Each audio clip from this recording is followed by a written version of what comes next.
Sir सबसे पहले तो मैं ये जानना चाहूँगा कि एक तरफ कहा यह जा रहा है कि कहीं रेमिटेंसेस के हाथ तक तो सिविल नाफरमानी की तहरीक को शुरू भी कर दिया गया, दूसरी तरफ तहरीक इंसाफ मुज़ाकरात की बात भी कर रही है। सर इस माहौल में आप देखते हैं कि फिर 2 जनवरी को आप अगर मिल बैठेंगे तो मामलात आगे बढ़ेंगे या अलग फिर तातुल की तरफ जाएंगे? बिस्मिल्लाह रहमान रहीम, शुक्रिया। देखें, टाइमिंग्स बहुत आम होती हैं बाज़ औक़ात अहम मसाइल की वजह से ना, स्ट्रेटजिक मसाइल की वजह से। सवाल ये है कि ये मुज़ाकरात की बात हुई क्यों है, फ़लसफ़ा क्या है, इसका सबब क्या है।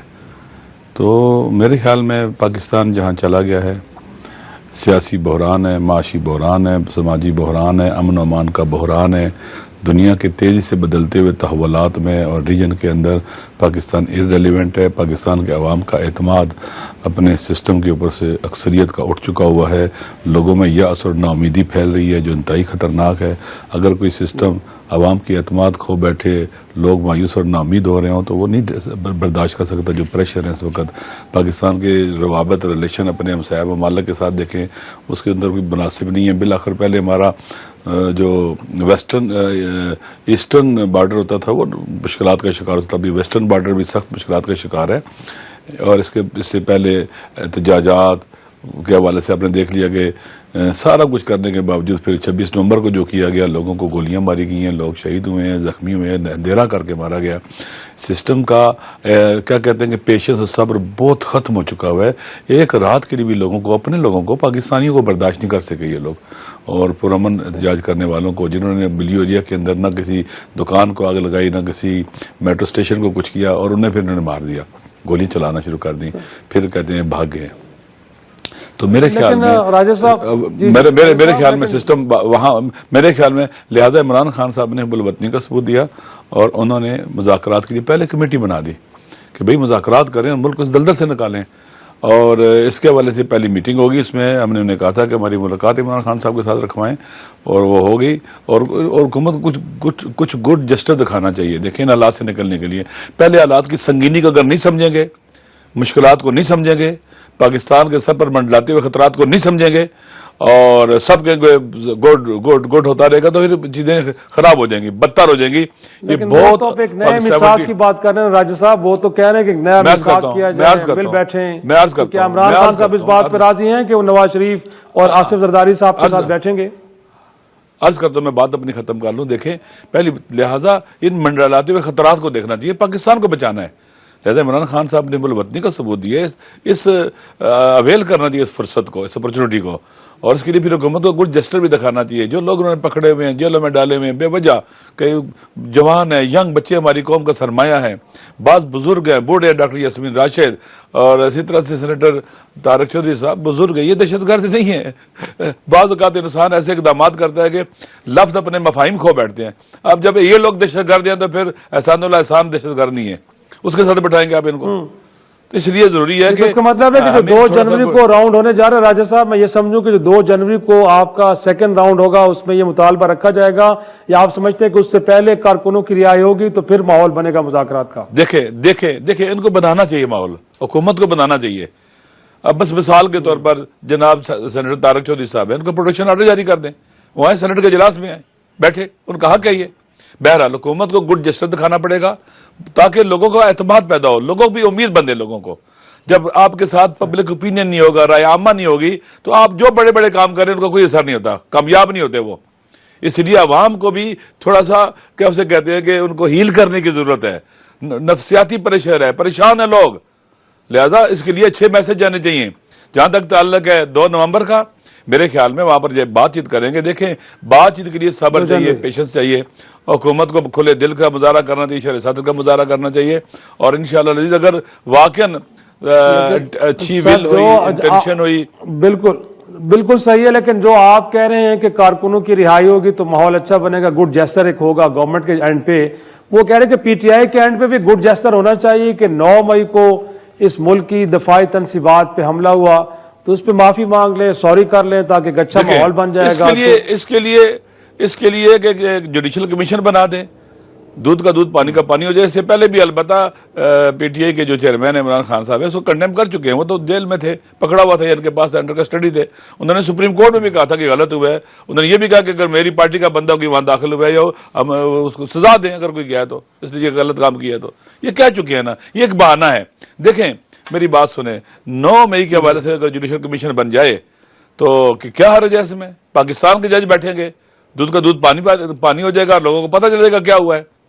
लेकिन आप देख कहते हैं फिर 2014, क्योंकि डीजीआई प्यार साहब से जब सवाल हुआ था तो पिछली प्रेस कॉन्फ्रेंस में उन्होंने कहा फिर 2014 में पीटीवी पे हमला करने वाले कौन है, पार्लियामान पे हमला करने वाले कौन है, वो भी सारे मामला बिल्कुल वो भी बोले, वे भी बोले कि बॉर्डर टाउन में किसी लोगों को कत्ल किया था, किसी लोगों के मुंह में गोलियां मारी थी, वो कहां चले गए, वो कातिल किधर गए? जो वहां पर जुडिशियल कमीशन ने रिपोर्ट दी थी कि कौन मुलव्वस है, किसका जुर्म है इसके अंदर, उसको किसी को पकड़ा गया है? मेरे ख्याल में आप देखें ये चीजें जो है ना पिक एंड चूज नहीं होनी चाहिए, हकायक बयान करने चाहिए कि मॉडल। फिर उसके बाद जो गए हैं वहां पर क्या उसे कहते हैं अपने उसमें पीटीवी के अंदर, तो आप देख लें फुटेजेस आपके पास है, देख लें। मसला ये देखिए ऐसा नहीं है, चीजों को जोड़ के देखा जाए। आप लोगों को गोलियां मारें, वहां को कत्ल करें मॉडल टाउन के अंदर दिन दिहाड़े, और उसके बाद मसला ही खत्म हो जाए। यही पाकिस्तान का अलमी है। लियाकत अली मारा गया, कातिल कौन पता ही कोई नहीं। उसके बाद देख ले बेनजीर भुट्टो मारी गई, शहीद होगी, कोई पता नहीं किसका। इस मुल्क के अंदर ज़ियाउल हक मारा गया, किधर गया केस कोई पता नहीं। पाकिस्तान के अंदर देखे अजीब अलमी है, कातिल बच जाते हैं, हमेशा कातिल बच जाते हैं और बेगुनाहों को सजाएं मिलती है इस मुल्क के अंदर। अदलिया अपना एतबार खो बैठी है पाकिस्तान के अंदर जी। लेकिन इनफैक्ट मैंने पिछले दिनों रऊफ हसन साहब को भी किसी एक टीवी टॉक शो में ये बात करते हुए सुना है कि असल मुज़ाकरात गुफ्तगू तो एस्टेब्लिशमेंट के साथ ही तहरीक इंसाफ की हो रही है, हुकूमत तो ऑन द फेस है। एक तो ये बताया कि इसमें कितनी सदाकत है, और सेकेंडली ये जो बार बार बात की जा रही है, जब अलीमा खान साहब ने भी ये बात की कि जी इमरान खान साहब को बनी गाला में नज़रबंदी की एक डील ऑफर की गई है, ये सर ये डील कहाँ से आई है, कौन पैगाम लेके गया है कि उनकी बहन ये बड़े वसूख से कह रही है कि? देखिए पहली बात यह है कि हम जब खान साहब से मिलने गए थे तो उन्होंने बैठते ही कहा कि भाई मैं कोर्ट के जरिए जाऊंगा बाहर, मैं किसी क्या उसे कहते हैं कि एहसान के जरिए जब मुझे कोई बार हाउस अरेस्ट कर दी, मैं नहीं मानूंगा। मेरे साथी जो जेल में पड़े हुए जिन्होंने एक सत्र लिख के देते ना कि हमारा इमरान खान से ताल्लुक नहीं, वो बाहर आ जाते, मैं बेवफाई नहीं करूंगा अपने दोस्तों के साथ। ये कोई तरीक़ाकार है?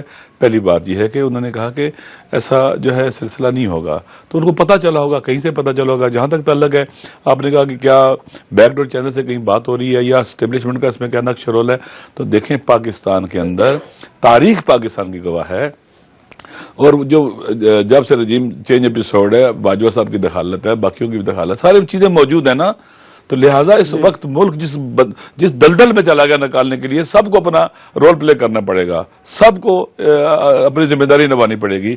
तो मेरे ख्याल में हुकूमत भी बगैर उनके साथ अंडरस्टैंडिंग के मुज़ाकरात के लिए नहीं आई होगी, ये मेरी एनालिसिस है। तो आपका ख्याल है कि हुकूमत वक्त बाख्तियार है, अगर कोई फैसले करने पड़े तो इख्तियार इन्हीं के पास है या इख्तियार किसी और के हाथ में है? देखिए काश सियासतदानों के पास इख्तियार होता, इस मुल्क की बागडोर सियासतदान चलाते, सियासतदान मिल बैठते, चीज़ों को आगे लेके चलते। सियासतदानों ने ही पाकिस्तान बनाया था, सियासतदान मिल बैठे थे, टूटा हुआ पाकिस्तान था, और उसके बाद उसको नया आइन दे के नई उम्मीद पैदा कर दी थी लोगों में और लोग चल पड़े थे। सियासतदानों की बड़ी जिम्मेदारी हैं। सियासतदान अपने आप को क्यों छोटा करते हैं, क्यों हकीर करते हैं, क्यों अपने आप को ऐसा बनाते हैं कि इनके एक भाई को उठाया जाता है जबरदस्ती, पार्लियामेंट से उठाया जाता है और बोलते नहीं, चुप हो जाते हैं, तमाशा देखते हैं। उनके कुलीग को उठाया जाता है जो वोट देने के लिए सेनेट से, और वो जनाब तमाशा देखते हैं। उसे लाया जाता है कुलीग को, यूं लगता है कि स्ट्रेचर पर लाए हैं, मरीजों को और बीमारों को लाए हैं, लेकिन सब देखते हैं, बोलते नहीं है। काश सियासतदान बोलें, काश सियासतदान अवाम के तर्जुमान बने, काश सियासतदान अपनी जिम्मेदारियां अंजाम दें, काश सियासतदान आइन के मुताबिक मुल्क को चलाने की कोशिश करे। पावर गेम्स का इस तरह से ऐसा ना बने कि मुल्क तबाह बर्बाद हो जाए। लेकिन ये इल्जाम तो खैर तहरीक इंसाफ पे भी है। लेकिन राजा साहब, इनफैक्ट मैं भी ये भी जानना चाहूंगा, ये फौजी अदालतों से पीटीआई के कारकुनों को सजाएं भी हो रही हैं। फिर आपने गुज़श्ता दिनों डीजीआई एसपीआर की प्रेस कॉन्फ्रेंस भी सुनी होगी, जिसमें वो फरमा रहे थे कि जब तक 9 मई के मास्टरमाइंड को सजा नहीं हो जाती, इंसाफ का यह अमल इसी तरह चलता रहेगा। तो पीटीआई के अंदर इस सारे अमल को लेकर क्या सेंटिमेंट्स हैं? उनको लग रहा है कि ये इसके बावजूद भी मुज़ाकरात आगे बढ़ने चाहिए और माहौल उनके हिसाब से लगता है कि ठीक ही है, इससे कोई फर्क नहीं पड़ता। देखिए आप जानते हैं, वैसे मुज़ाकरात के वजह से बात करता हूँ कि जंगें भी हो रही होती हैं, मुज़ाकरात भी हो रहे होते हैं, ऐसे ही नहीं है। बिलाखिर जो कुछ भी हो, आखिर में बात टेबल पर तय होती है, मुज़ाकरात होते हैं, बातचीत होती है। हम पाकिस्तानी हैं, हम पाकिस्तान में रह रहे हैं, हम सबकी जिम्मेदारी है वतन के मुश्किल हाल से निकाल लें। तो बहरहाल ये जो मिलिट्री कोर्ट चला रहे हैं, देखिए पहले पाकिस्तान के अंदर जो आम कोर्ट्स है ना, इनके अंदर कैसे फैसले हो रहे हैं, आज़ादाना फैसले हो रहे हैं, नहीं, मुश्किलात खड़ी हो रही हैं, लंबे लंबे सिलसिला चलता है। तो जब आम अदालतों के ऊपर पाकिस्तान के अवाम का एतमाद उठ चुका हुआ है, तो आप मिलिट्री कोर्ट में जहाँ कुछ पता ही नहीं है क्या हुआ है, कौन सा एविडेंस क्या है, वहाँ पर लोगों का एतमाद बदरजा नहीं होगा। इसलिए देखें, इदारों का जब इमेज अवाम की नज़रों में ख़त्म हो जाता है, इदारे अपना एतमाद खो बैठते हैं, ये बहुत बड़ा अलमिया है एक मुल्क के लिए और वतन के लिए। मेरे ख्याल में मिल बैठ कर हील करने की जरूरत है, तरमीम करने की जरूरत है, ताकि हमारी अदलिया का एहतराम हो, हमारी पार्लियामेंट का, उस पे कोई खाका तो दे ना, कोई खाका तो दे। कौन मिल बैठे? अभी बैठे हैं ना, ये मुज़ाकरात शुरू हैं, तो इसको लेके चले ना इस तरह आगे, मुल्क को ठीक करने के लिए आगे बढ़े ना, अच्छा गुड जेस्चर दिखाएं, अवाम में एतमाद पैदा करें। अवाम पहले परेशान है, वाकई नफसाती मरीज हो रहे हैं, आए उनको हील करें, अवाम को हील करें। लेकिन राजा साहब, आप एक क्रिटिसिज्म आप पे ये भी आता है कि महमूद खान अचकज़ई गोया के जो आपके लिए साथ खड़े हैं, पार्लियामेंट में स्पीचेस उनकी देखें, वो भी इमरान खान की फेवर में बड़ी बातें करते हैं, बट मुज़ाकराती अमल में आपने उनको भी शामिल नहीं किया। वो तो तहरीक तहफ़्फ़ुज़ पाकिस्तान के जो मूवमेंट है उसके सरबराह ग़ालिबन आपने ये नाम उनका दिया भी था, लेकिन उनको सारे अमल में शरीक ही नहीं किया सर आपने। नहीं, मेरे ख्याल में उनका नाम ऐसा नहीं कि नाम दिया गया और इनकार हुआ, ऐसा नहीं हुआ है। हम उनसे मिलते रहते हैं, वो हमारे बुजुर्ग हैं, बड़े हैं, भाई हैं बड़े। उनकी जो राय है वो ये है, देखें, वो कहते हैं कि ये इललेजिटिमेट हुकूमत है, पार्लियामेंट के जो स्पीकर है वो इललेजिटिमेट हैं, लिहाजा हम इनसे बात करें तो ये करें कि आप हुकूमत छोड़ो, कोई बुरी हुकूमत बने या कुछ बने, नए इंतखाबात हों, या मैंडेट वापस करने के लिए बात होनी चाहिए इनके साथ। तो मेरे ख्याल में ये बात जो है, ये मुज़ाकरात शुरू है, मुमकिन है एंड यहीं पर जाके पहुंचे, भाई पाकिस्तान को निकालना है तो फिर आपको मैंडेट वापस करना पड़ेगा और अदलिया को आज़ाद छोड़ दो, या फिर नए इलेक्शन की तरफ जाना पड़ेगा। बिलाखिर इस बहरान से निकलने के लिए एक बावकार हुकूमत जिस पर अवाम एतमाद करते हो, अवाम इन पर एतमाद तो नहीं करते ना शाह साहब,